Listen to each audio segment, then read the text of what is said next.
So over here you can see that I have a channel right here, and if I were to go around onto files, then you see all of the files that you've sent or received on that particular channel. And if you want to view these in different ways, then what you can do is you can go around over here, and here you can see the view options. So if I were to go around onto all documents, right now it is arranged out as a list, as you can see right here. And you can also go around and make it a compact list so that less space is taken right here. If I were to go around onto tiles, then what happens is that I see it in tile formats, as you can see right here. Similarly, you can see that I have this right here. You can also go around and save this particular view as a certain name right here as well, and make it a custom view right here, just like this. You can also set the current view as default right here, and edit the current view as well if you want to right here.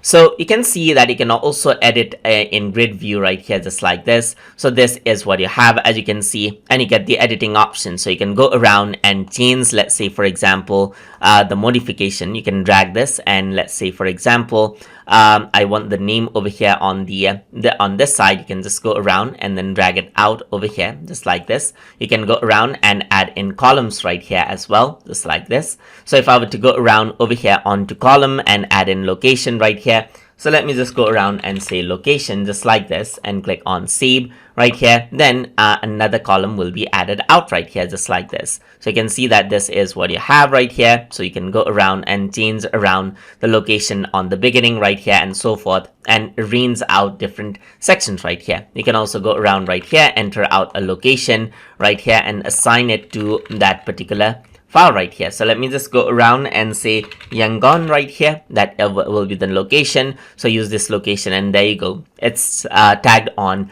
with this particular file, as you can see right there. So that is how you can change the view mode for files, and then edit out the grid view as well. So I hope you guys learned something as always. And as always, please like, comment, share, and subscribe.